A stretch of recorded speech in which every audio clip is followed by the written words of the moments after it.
Okay, so these are the notes for section 4.5 in your note packet.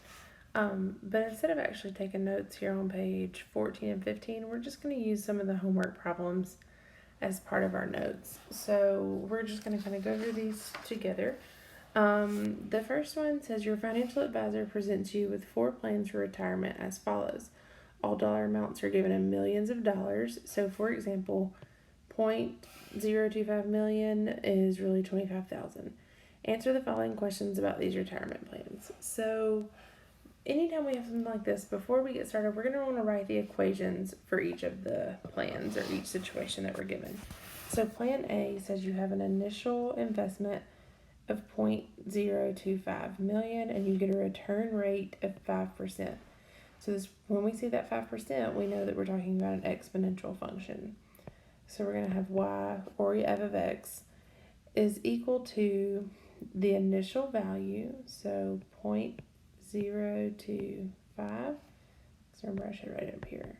Exponentials is a times b to the x power, where a is the initial value and b is our factor or our multiplier. And so if we're getting a return rate of 5%, that means we're getting a return to us 5%. So when we talk about that, we have 100%, and we add 5 to it to get 105%, and then we change that to a decimal. So 1.05 to the x power. Plan B already gives me the equation. That's all the information it gives me there. Plan C gives me a table. So I can do the same thing with my table.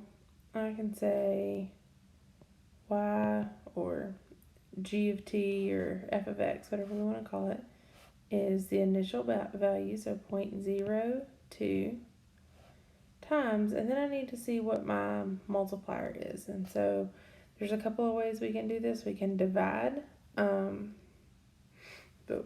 we can divide 0.22 divided by 0.02 to see what we're multiplying by each time. And when we do that here, we're going to get 1.1 to the x power. And then same thing on plan D. It gives me the y-intercept 1 year and 2 years. So my equation is initial value, so 0.05 times the multiplier. So I need to see what am I multiplying by to get from 0.06 to 0.072. And here that is 1.2x. And what I'm talking about is we can go to your calculator. Let's see if I can do that. And do 0.072 divided by 0.06. And we see that we're multiplying by 1.2. When I have those equations, then it makes it easier for me to answer the question. So it says list the retirement plans from the highest growth rate to the lowest growth rate. So growth rate, the factor. Which one has the highest growth rate? 1.05, 1.15, 1.1, and 1.2. So 1.2 is going to have the highest. So D would come first. Then my next highest out of A, B, and C is going to be B, because 1.15. Then C, and then A, because 1.05 is the smallest. So from highest growth rate to lowest growth rate. Number 2 says list the retirement plans from lowest initial investment to highest initial investment. So this is where I'm looking for that A, that initial value. So lowest initial value, I have 0.025, 0.01, 0.02, and 0.05. So 0.01 is going to be the smallest one. And we're going to go in order. So after that is going to be C, then A, and then finally D, the 0.05 is the largest initial value. Number 3, how long will it take each retirement plan to be worth $1 million? And it says, hint here, you will have to graph each plan, which really is telling us that we're going to need to use our calculator. And so if we go to our calculator, we're going to go to y equals, and I've already done this, but we're going to put in each of the 4 plans. And so I put them in order: A and Y1, B and Y2, C and Y3, and D and Y4. And if I want to find out where they're going to reach $1 million, X is telling me the time, Y is telling me the amount of money I'm going to have. So I'm going to look at my table. Let's see, I don't want it to start at 0. And so since I'm using decimals here, like it said at the beginning, I put 0.025 million is 25,000. To get to 1 million, I'm going to look for where these Y values equal 1. So I'm just going to scroll down. And as I'm scrolling, hopefully you notice that Y4 over here is growing at a much faster rate. So it's going to be the first one to get to 1. And I see that happen right here at 17 years. So I'm going to go back to my paper. And so A, B, Plan A, Plan B, Plan C, and Plan D. Plan D is going to get to $1 million after 17 years. Then I'm going to go back to my table, and I don't really need to look at Plan D anymore. I'm going to look at A, B, and C. So I'm going to scroll a little bit more. Still looking, and then here, look, I see Plan B, because it's in the Y2 column, gets to $1 million at 33 years. So Plan B, 33 years. And then I'm just going to keep going. So down to Y1 and Y3, A and C. And it's pretty obvious that C is going to hit that next. And there it is right there at 42 years. So Plan C is 42 years. And then when I try to look at Plan A is going pretty slow. So I'm going to try to jump ahead a little bit. And so the way I do that is I do second and window. And I can tell it where I want my table to start. So maybe like 55. Okay, so at 55, we are not there yet, but we're pretty close. And see here I get closer and closer, and I can see right there at 76.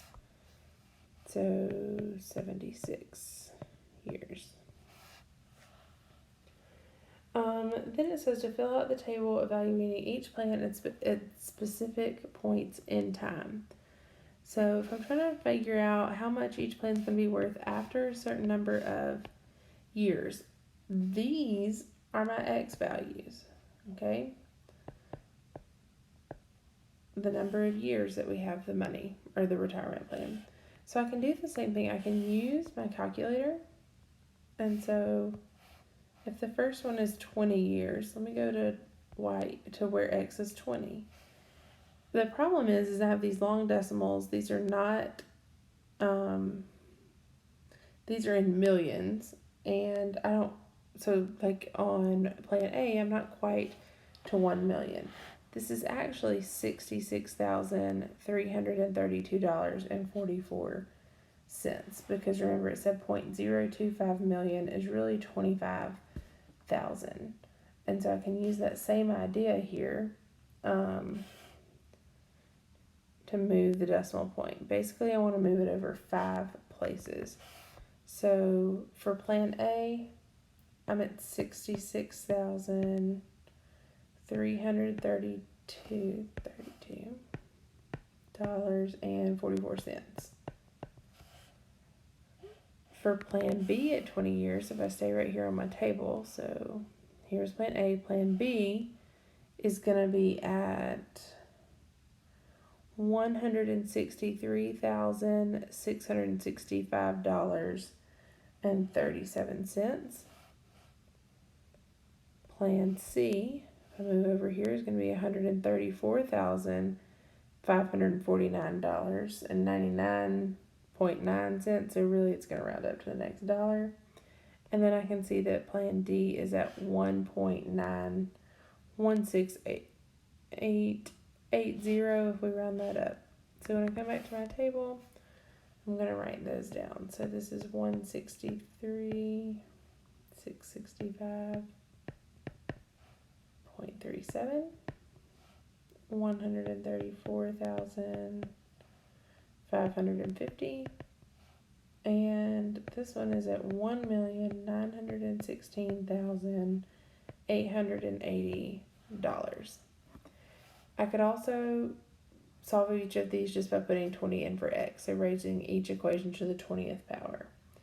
So if I want to do 30 years, I can take my table and I can go to 30 years. So I can scroll on down to 30.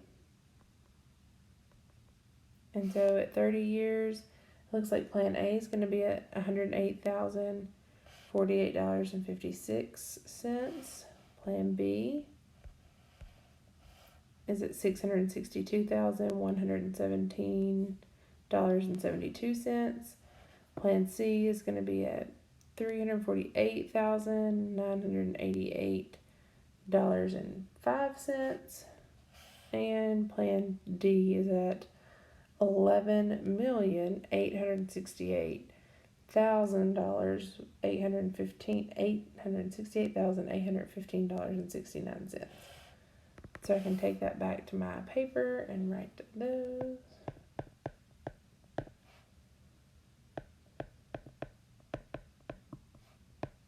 Let's see, this one, 662,117.72, 348,988.05 and then this one was what, like $11,868,815.69. And I can do the same thing for 40 and 50 years. I can either plug in 40 for the x for each equation or look in the table. Number 5 says, which plan do you think is the best? Why do you think that? And what aspect of the function makes it the best retirement plan? So if I'm looking at these numbers, it looks like plan D is probably the best. And the reason I say that is because plan D makes you, or makes the most money over time.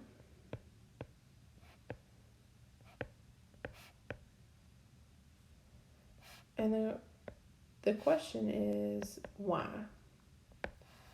And if I look at plan D, its equation, do you think it's because of its initial value or its factor? Remember, plan D has the highest growth rate, okay? It had the, also had the highest initial value, but it's the best plan because it has the highest rate. Maybe because of the higher rate. Your rate affects your graph more than your initial value. Okay, we're going to skip number 6, and the last thing we're going to talk about in today's lesson are these systems of equations. And so remember, a system of equations is just more than one equation, and what we're looking for when we're solving a system of equations is to see where the two graphs cross.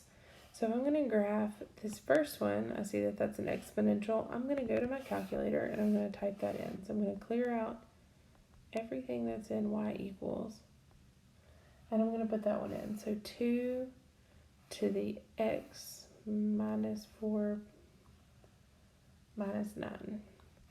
And to graph, I want to look at the table, and I do not want to be at 30, so I'm going to go back to 0. And even then, looks like I'm not going to be able to start at 0, so maybe like 3. So I got 3, negative 8.5, so I'm going to graph that. 3, negative 8.5. And then I think it's 4, negative 8. What were some of those other ordered pairs?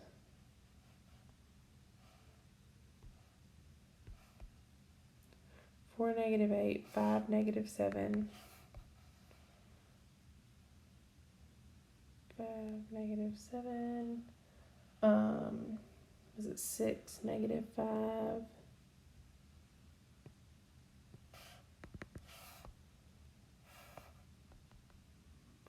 7, negative 1, and 8, 7.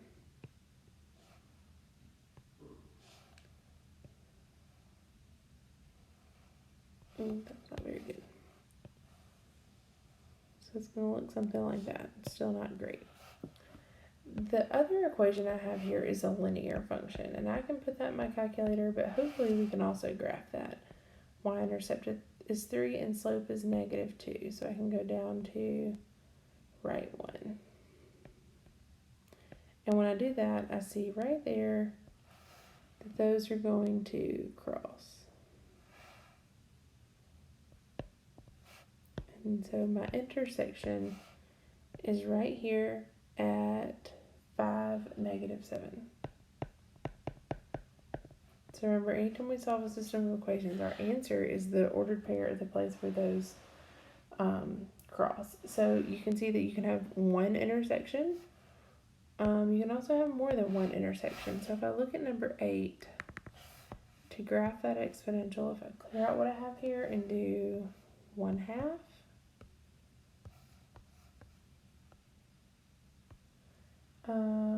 to x minus 4 minus 9.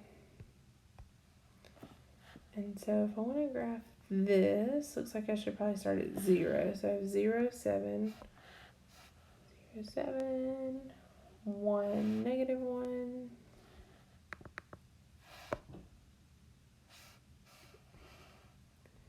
2, -5, 3, -7,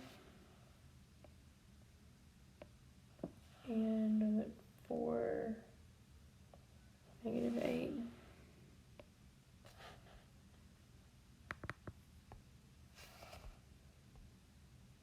And 5, -8.5.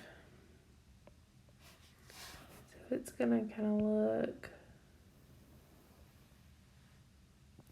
kind of like this. And my second equation again is linear, so I can just graph that with the y-intercept and the slope. So -2, then go down 3, right 2. And my graph is not great, obviously, on the exponential. Excuse me, but you should see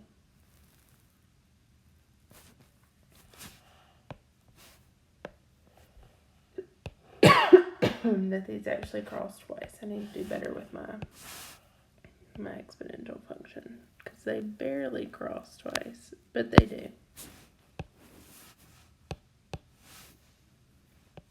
I have an intersection right here and right here. So my points are 2, -5 and 4, -8. Another option is to use the calculator. So I have that exponential. I can type in the linear function.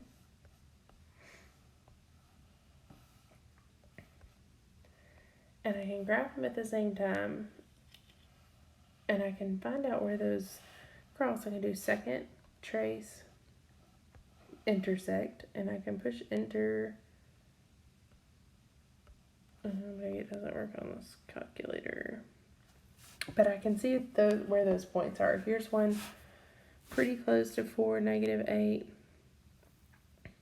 And then I see this other one right here real close to 2, -5. If nothing else, I can actually tell that they do cross twice.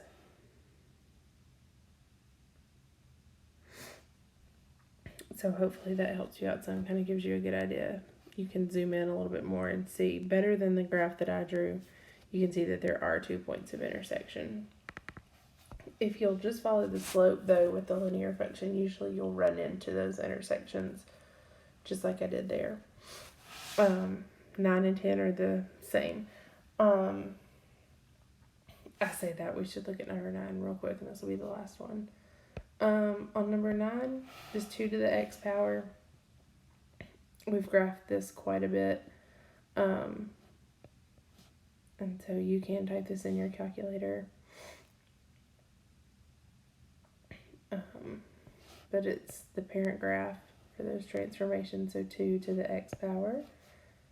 And then that linear function starts at -2, and the slope is 2 up to over 1. And so what you're going to see here is that these do not cross, nor are they ever going to cross, because this exponential is going to keep increasing at a steady or a faster rate, looking more like a vertical line, whereas the linear function is going to just keep at the same constant rate. So these will never intersect. So the answer here is no solution. So you can have one solution, you can have two solutions, or you can have no solutions. Those are really your only option. They're not going to intersect more than twice. So they either don't, they intersect once, or they intersect twice. So you don't have any homework in your packet for today because we just worked through that in our notes. We will review for your test tomorrow and